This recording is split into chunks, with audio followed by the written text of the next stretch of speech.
defeat, your Chicago Blackhawks climb out of a 4-0 deficit and win this game in overtime 5-4. What a performance. It started out like crap. The Hawks were dead in the water. They were shark bait in the first 2 periods of play, roughly.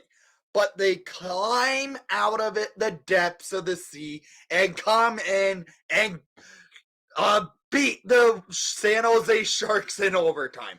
This is the second best comeback in regular season play in Blackhawks history. The last time they've come back from a 4+ goal deficit was 2009. That game against the Calgary Flames where the Hawks ended up winning 6-5 in overtime, being down 5-0 in that game. The Hawks end up coming back, winning this game, being down from the hands of defeat of being down 4-0, self-inflicted. It was frankly self-inflicted how the Hawks were playing the first 2 periods of play. They looked like crap, but they managed to come out and climb and get the victory. Peter Mrazek, he was hung out to dry on all 4 goals of the game.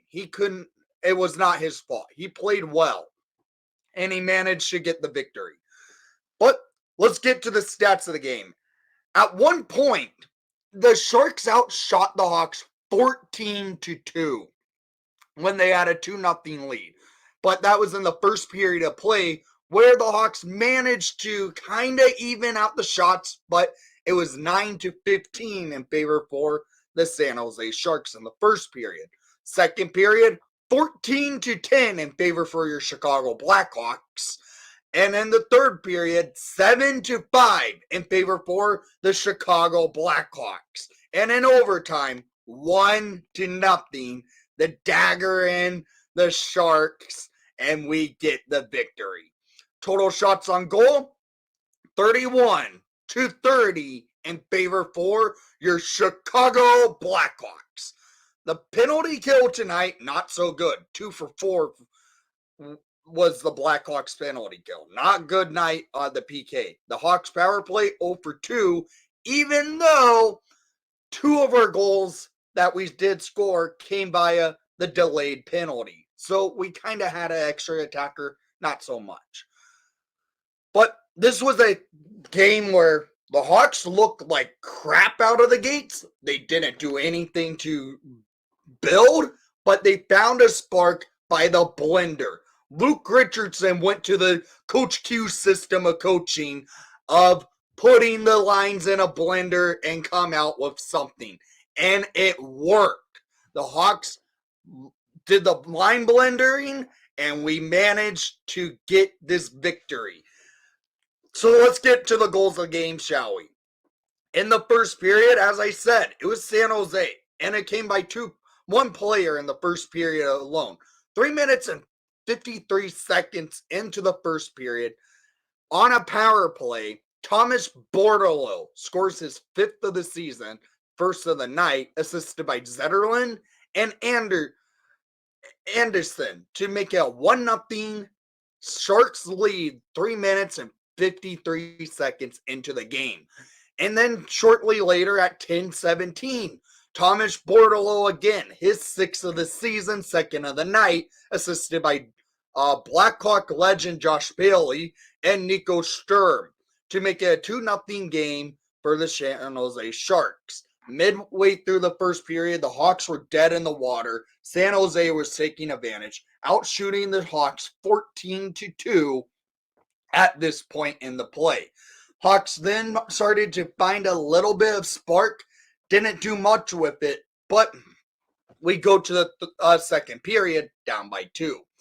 And in the second period, it's much of the same to start the period off. San Jose comes out all guns a-blazing. At 16 seconds into the second period, Zetterlund First of the game, 19th of the season, assisted by Koskin and Ferraro to make it a 3-0 lead for the San Jose Sharks. Right off the faceoff, San Jose wins the draw, goes up the ice, and just gets it right in past Mrazek. It's 3-0 San Jose. Then a bad penalty call by the refs calling McKenzie whistle to a legal hit to the head, not so fast. He did not hit him in the head. It was shoulder on shoulder. The player he hit, head went back, making it look like it was head on head. It was not. Replay showed. But the Hawks still go to a penalty kill, and San Jose takes advantage. 124 in the second period. Zetterlund, again, his second of the night, 20th of the season, assisted by Eklund and Granlund to make a 4-0 lead for San Jose.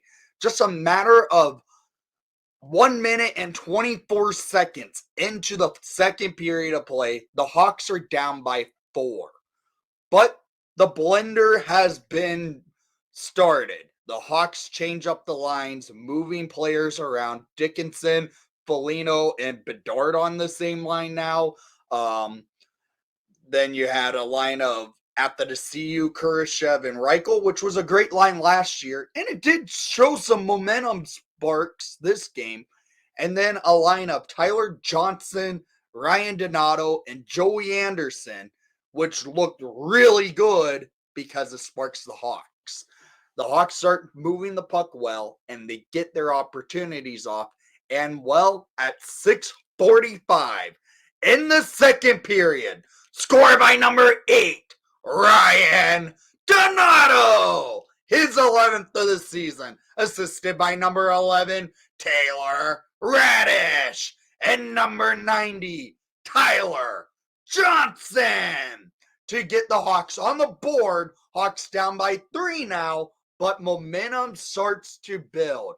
That Radish, Johnson, and Donato line does some magic again, because at 13:20 in the second period, when the Hawks are on a delayed penalty, Tyler Johnson, with his 16th of the season, assisted by number 8, Ryan Donato, and number 11, Taylor Radish, to get the Hawks within 2, and you can smell it. The Hawks are buzzing. They're moving the puck well. This goal was sparked by a trip that Donato took, and he gets the puck though over to Tyler Johnson, and Johnson blasted in. We're within 2, and we go to the third period down by 2. Hawks taking that momentum going into the third period. It was going to be a tough climb. You know how this team doesn't have that scoring attack all too much. Well, but they manage, because we go into the third period buzzing a little bit. Mrazek standing strong, and well, at 6:20 in the third period, on the delayed penalty, scored by number 4, Steph Jones. His 5th of the season, first of the night, assisted by number 44, Wyatt Kaiser, and number 98, Connor Bedard, to get the Hawks within 1. It's a 4-3 game now. This goal was a sparker. The Hawks get the delayed penalty drawn by Bedard. Hawks pull Mrazek, delayed penalty, 6-on-5. They are moving the puck well, buzzing, and Jones with the blast puts it in. We're within 1, but it takes a while to get it tied up. The Hawks, though, had to play a little defense. They killed off a penalty, played well on that. Mrazek had made a spectacular save roughly right after this Jones goal, but we, though, battle. There's a penalty late in the period. Hawks kill it. We go to having to pull our goalie with 1:30 left in regulation time, and we take advantage. at 19-13 in the third period. Score by number 23, Philip Kurashev, his 15th of the season. Assisted by number 8, Ryan Donato. And number 17, Nick Bellino, to get this game all tied up. Kurashev battling two players. He puts it into the net with Donato behind the goal as a 6-on-5 attack for the Hawks, moving it, getting it, and puts it in. Hawks are tied. We go to overtime, and it just takes the face-off. The Hawks win it back by Kurashev at the dot, winning the face-off. Bedard played wing a lot tonight, I should mention, and it only takes 18 seconds into overtime. And at the 18-second mark in the overtime, scored by number 4, Steph Jones, his second of the night, 6th of the season, assisted by number 23, Philip Kurashev. Kurashev wins the draw back to Jones. Jones sends Kurashev up into the offensive zone. Kurashev holds up, waiting for Jones and Bedard to enter the offensive zone. He sees Jones cutting in, sauces it right to Jones, and Jones buries it 18 seconds into the overtime for the Hawks win! Hawks win in overtime! This was a fun game. It ticked me off a lot to start, but we managed to find the hands from being in the hands of defeat. They come back and get a victory, sweeping the San Jose Sharks this season. So down in the comments down below, I want to hear what your thoughts were, and thank you for watching the broadcast. Please leave a like and subscribe if you haven't done so already. And most of all, what a comeback for your Chicago Blackhawks, and let's go Hawks!